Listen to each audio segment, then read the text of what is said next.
Everybody is talking about Daniel Jones and his new beard that he has been growing out at training camp. It has been a major talking point and a little bit of a new look and some new swag for Daniel Jones. Even Kay Adams, when he went on the Kay Adams show following Sunday's practice, she was blushing, she was gushing, and she was stuttering over her words. There's been some rumors now heating up of, is Kay Adams into Daniel Jones? My guy Kayvon Ojulari on Twitter says, per TMZ, New York Giants superstar quarterback Daniel Jones is dating American sportscaster Kay Adams. I don't know if that's real. I don't really think it is. I'm going to venture to say it's not. But what I will say is, I somewhat agree with this headline of Barstool Sports saying the rest of the NFL is in trouble. Now that hot, bearded Daniel Jones is being called a dog, getting in scraps, and has newfound confidence. And that's what we're going to dive into today's show. It was awesome to see him on the Kay Adams show. They did a show all last year, every single week. I bet they'll do it again.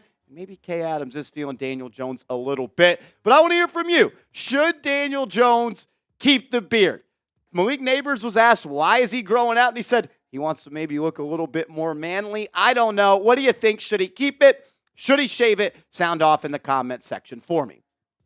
Beard or not, on a much more serious note here, Daniel Jones has been carrying himself with a newfound confidence. It feels like ever since those first couple of days at training camp practice where he was knocking the rust off as it was his first time back on the football field after he tore his ACL back in Week 9 against the Raiders, he's playing with some new swag. He's playing with some new confidence, and it all started in that joint practice against the Detroit Lions where Daniel Jones was involved in a fight. And I'm not talking about he was the holdback guy or he was getting held back. He got in the trenches. He was in the mud, and he was pulling Lions defenders off of his teammates. And it was at that very moment, it felt like a switch was flipped for Daniel Jones. And we have seen since then his teammates, his coaches, and his play improve. But really, his teammates and coaches calling him a dog and showing him love. Devin Singletary yesterday via SNY Giants, when speaking to the media, says, he's a dog, man.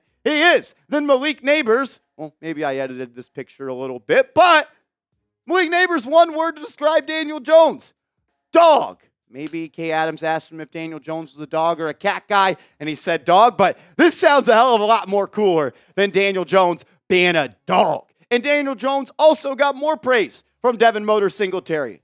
Singletary said just the way he attacks every day in practice, on the field, he goes about his business. You know a dog when you see one. And Devin Motor Singletary, he's a dog, and it takes a dog to know a dog. And I am loving hearing the praise that Daniel Jones has gotten so far this offseason. And you never hear Daniel Jones' teammates, whether it's former, whether it's current, whether it's people that have ever interacted with him, ever say anything bad about him.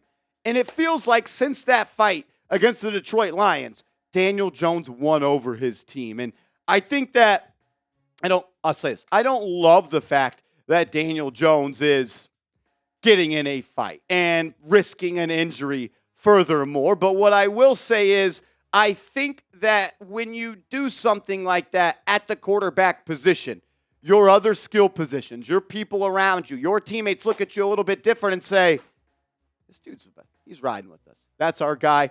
I rock with DJ. He's got our back, and we've got his back. And dog has been the word of the summer all session long at training camp for the New York Giants. Their coaches are now wearing these T-shirts. We heard Brian Dable talk about Malik Neighbors saying he's a dog, and they're now using it as an acronym. Discipline, attitude, win, and grit. Can Daniel Jones be a dog this season? His quarterback coach has noticed a difference in his play, but really a difference in his mindset. Shea Tierney says, quote, I'd want Daniel Jones on my team any day of the week. Yeah, we don't want him running in there into fights and all that, but sticking up for his guy and being there to have your teammates back is definitely something we want. And I'll take Daniel Jones any day. And I truly do believe that that was the moment that something switched. Having your best players believe in you as a quarterback is half the battle. Quarterback is a confidence-driven position. And teammates can feel that. When you walk into a huddle and you are just oozing and breathing and just giving out every sign of confidence, your teammates are going to sense that. They are going to feel that. Just like if you come into the huddle and you're stuttering your words like Kay Adams was when she was talking to Daniel Jones and you can't get the play out, you don't look confident, you're unsure, you don't believe in yourself and the team, your teammates can feel that as well. Half of the battle is getting your teammates to believe in you at the quarterback position. And really, I feel like for the first time, everyone that has a white NY on their blue helmets that they're wearing this year is rocking and rolling with Daniel Jones. Maybe I'm drunk. Maybe I'm drunk off the Daniel Jones Kool-Aid. I've been a little bit going back and forth, and that's what Daniel Jones does. We've been doing it for 6 years. He throws out the fishing line, he reels you in, and then the line breaks. Then he puts a new line out there, and he hooks you, and he reels you in a little bit more. But this version of Daniel Jones just feels a little bit different. Maybe it's because the Giants are throwing bombs at practice. Maybe it's because of Malik Neighbors and Jalen Hyatt and Wan'Dale Robinson. But something about year 6 and Daniel Jones this year, heading into the season, feels a little bit different. I want to explore this, though, coming up around the corner. Is this the best supporting cast? Is this the best team that Daniel Jones has had around him since entering the National Football League? I think you can make a case for it, and I can't wait to talk about it. But first, I got to give a major shout-out to our proud sportsbook partner, BetUS.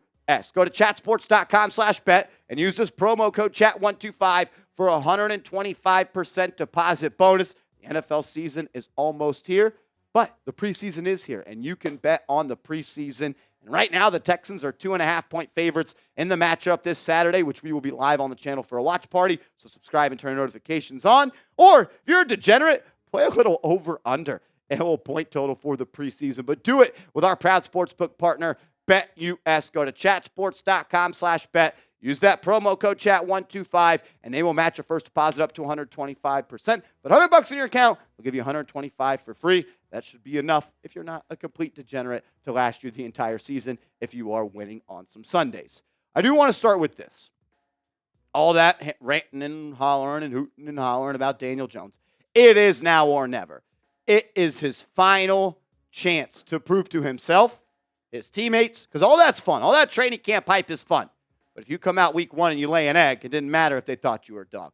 But if you go out in week 1 and you light up the Minnesota Vikings and you head into Washington, you beat them, you're 2-0, and you head into Cleveland 2-0, this team's going to rally around you, and there's going to be a different spunk around them. But it is now or never for Daniel Jones.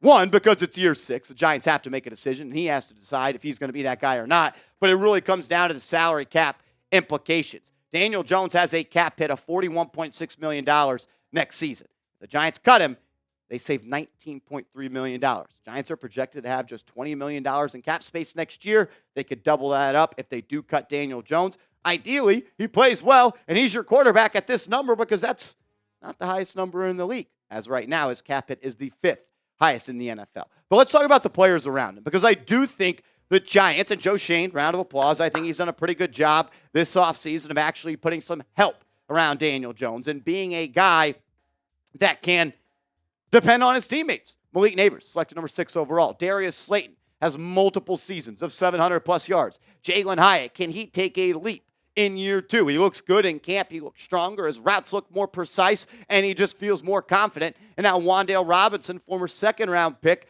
coming off an ACL from 2 years ago, so a year removed from that, he's running faster than he ever has, according to GPS metrics.